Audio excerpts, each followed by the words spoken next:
was doing a search on Google of some of the most anticipating upcoming films in the next few years, but a groaning feeling fell upon me as I was going through the list of posters for future releases. Why are there just sequels, reboots, and remakes? Has the film industry forgotten how to make movies that isn't always based on something else? I kinda knew for a long time that film companies like to take a well-known brand and milk it for all it's worth. That's nothing new, but it was only now that I started to realize that was all film companies were doing. I mean, sure, you do have the occasional non-blockbuster independent film, like several comedies, dramas, and thrillers that isn't based on an already established franchise, but not so with pretty much all of the heavy hitters in Hollywood. So for now, I'm just going to focus on these blockbuster movies for this video. In the list of the first few posters of most anticipating films in the next few years, I see absolutely no original films here.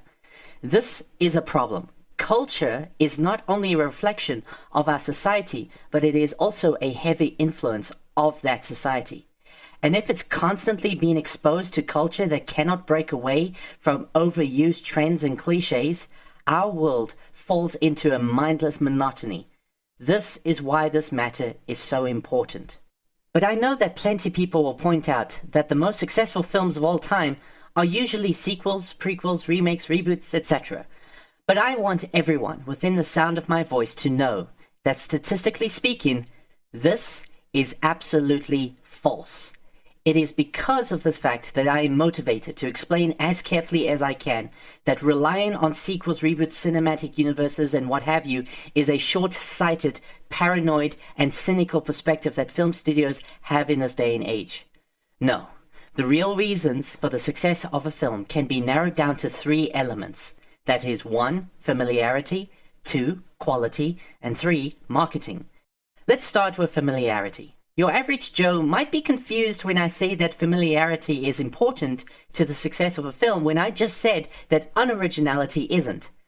But we need to first understand that these two things are not the same thing, at least in this context. Originality doesn't necessarily mean that something has to have absolutely nothing in common with a previous work. Originality can work in a setting or genre that is familiar and has some elements of relatability.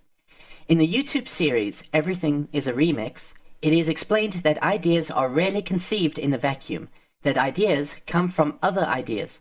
Creativity doesn't necessarily mean it is a creation like none other, but that creativity can describe a work that adds original elements to something that is familiar.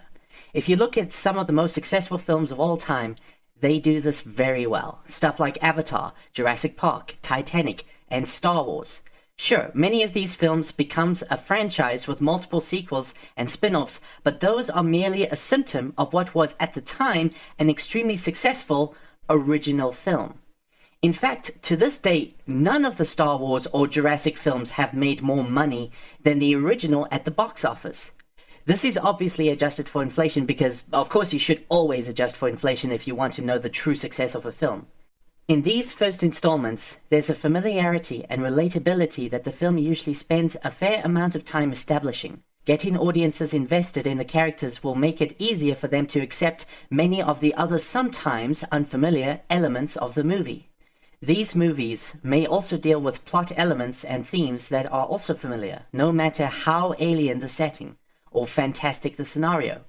Star Wars utilized many old methods of storytelling. You have the young, aspiring, and humble farm boy who is on a mission to rescue a damsel in distress whom is given guidance by an old wizard with the aid of a swashbuckling smuggler.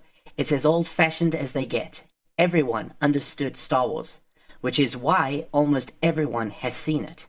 The themes in these films intentionally or unintentionally uses models found in familiar literature, laws, fables, and legends that many of us are aware of, whether we know it or not. Sources such as historical events, famous fairy tales, Greek mythology, and many other works that follow certain patterns such as the 8 stages of the hero's journey, and many other common techniques of storytelling. Just think about some of the most popular films, or better yet, some of your most favorite films of all time, and I'm willing to bet that they have many of these elements that I've just mentioned.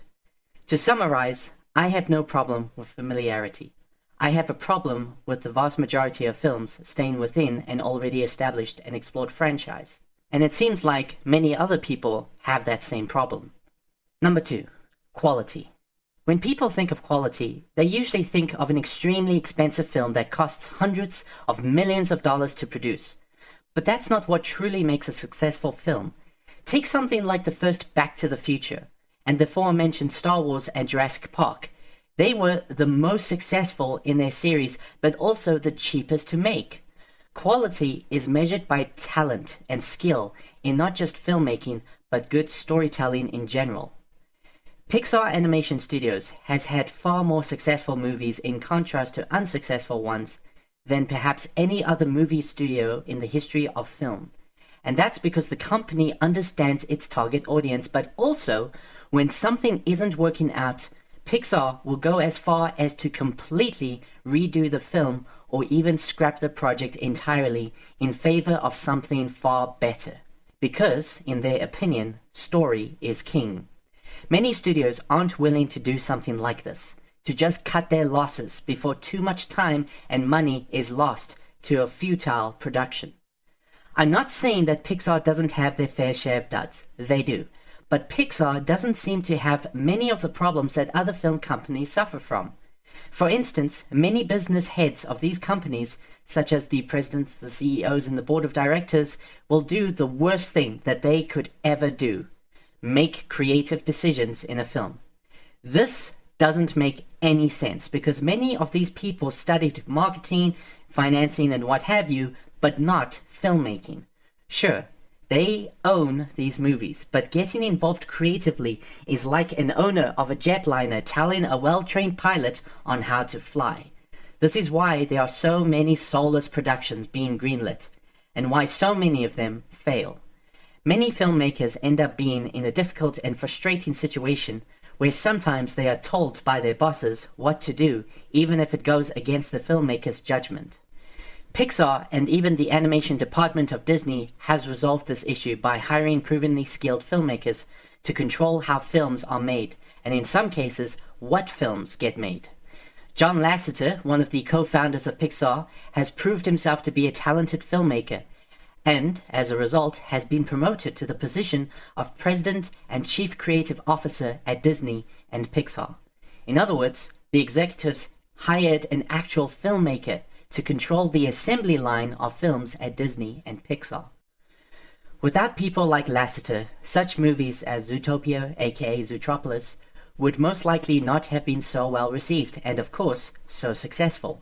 Because it turns out that Zootopia was well into production when it was decided by the creative team, including Lasseter himself, that something just didn't feel right, and that the movie needed a completely new and better story.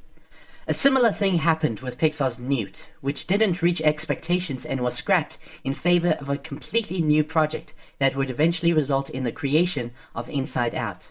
Movies are a collaborative medium, and it is in good leadership, hard work, and passion that gives a film quality and soul, and of course, success.